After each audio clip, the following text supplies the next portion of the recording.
quacky! You fucking quacky!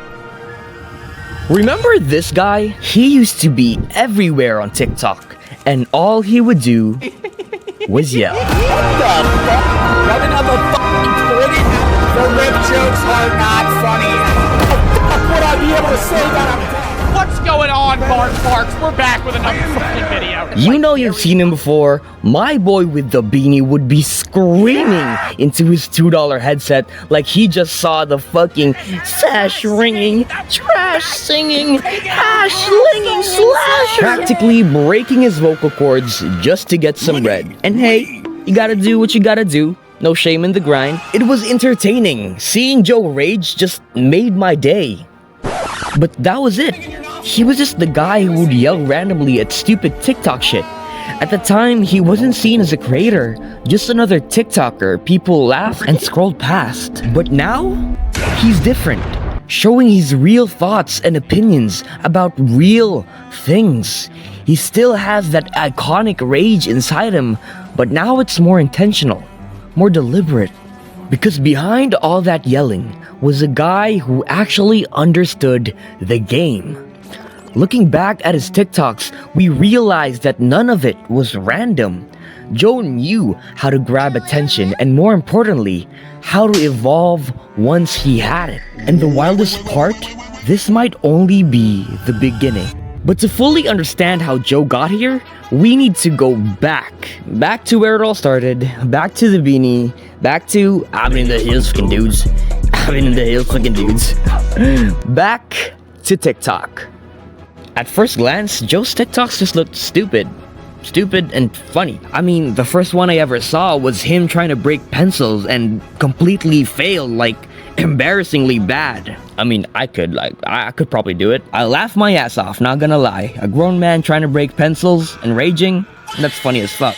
But I also thought, oh great, another dude going viral for yelling and making dumb faces. I was being a hater just to hate, because I was in my emo era. It's not a phase, mom, it's a lifestyle. Because let's be honest, anybody can pop off on TikTok once, do some stupid shit, yell into your mic, dance a few times, look cute like Joe, boom, 1 million views. I've seen dozens of people blow up on TikTok. Even some guy in my neighborhood went viral just for posting pictures of himself wearing sunglasses at work. What the fuck? Never saw him again in my feed. But Joe?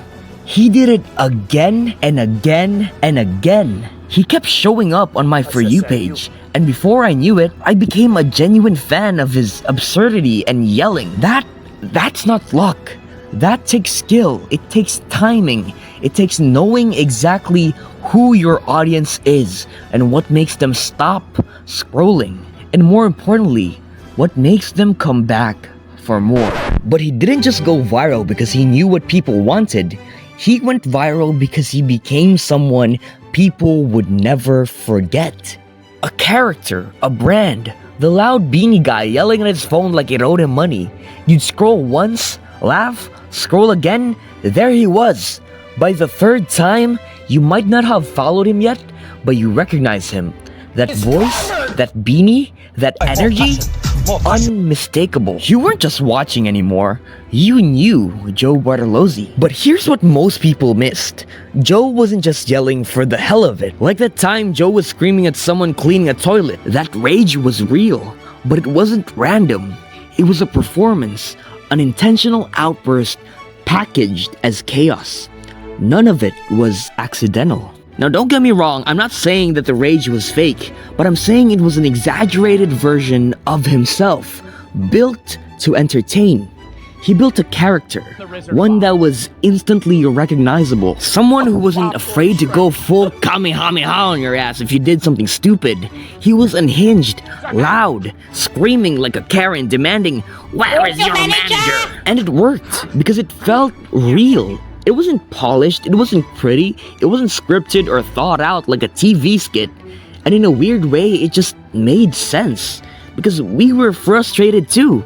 He was just screaming what we were already thinking. But just like most TikTok stars, after a few viral hits, the hype starts to fade. Think Charli D'Amelio, Kobby Lane. One day you're everywhere. The next, The algorithm forgets your name. Joe knew the gimmick wouldn't last forever. He saw the view count start to dip, and deep down he understood.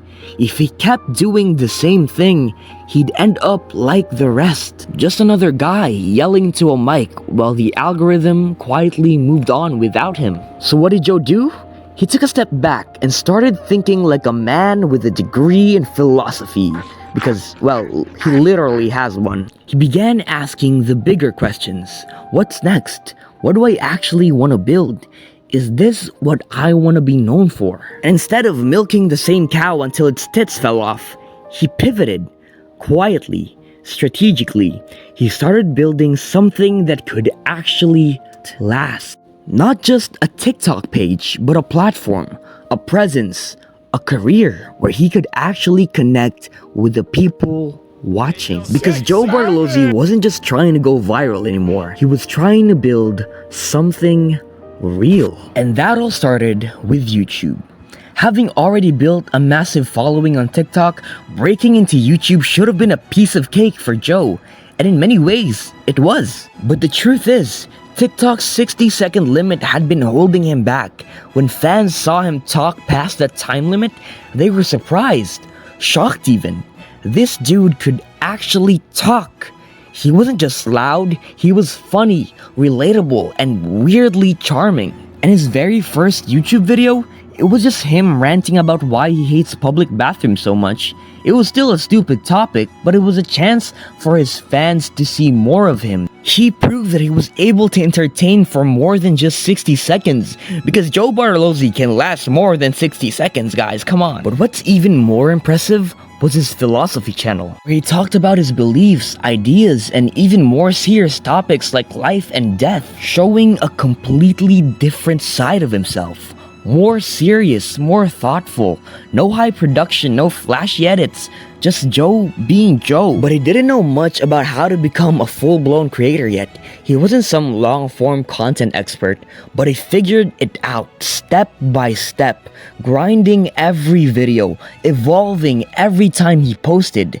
And this is what made him so smart. He knew how to grow with his audience. He didn't stay in the same place. Joe wasn't afraid of change. He encouraged it because he knew that staying in the same place with the same vibe of being loud would just eventually lead to his downfall. But if you really want to see just how smart and entertaining Joe Bartolozzi is, you have to watch his Twitch streams. Not his clips, not his rants, the full-on reaction streams. Because I believe this is where he shines the most. Because compared to your average reaction channel like Sniper Wolf, where creators just sit there and nod and maybe fake laugh a little, Joe just brings way more to the table. He pauses the video like every 3 seconds and yaps. Now you may disagree with me on this, but I think when he does that, it just makes whatever he's reacting to better. This dude is reacting live, no script, no retakes, just a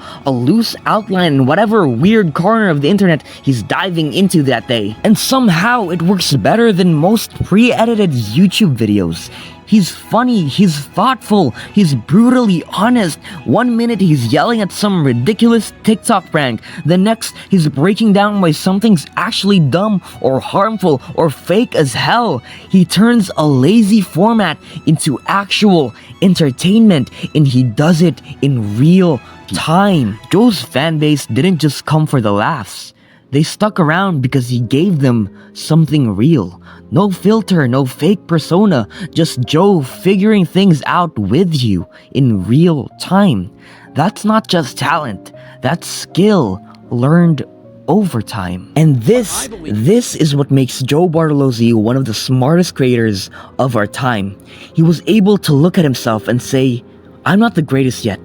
He had the humility to recognize there was more out there. That going viral on TikTok wasn't the end goal. He didn't just settle for what was working. He didn't stay comfortable just because it pulled views. Instead, he took the risk. He stepped into the unknown with no blueprint on how to become a full-on creator. But through persistence, trial and error, and a willingness to keep learning, Joe built everything himself. He mastered his craft. He evolved. So if there's one thing you take away from his journey, don't get stuck just because it's easy. Do the hard things even if they scare you. Take the risk, chase the growth, seize the moment. He started just as a meme. Now, he's a creator in every sense of the word. And honestly, I'm proud to say that I'm a genuine fan of Joe Bartolozzi.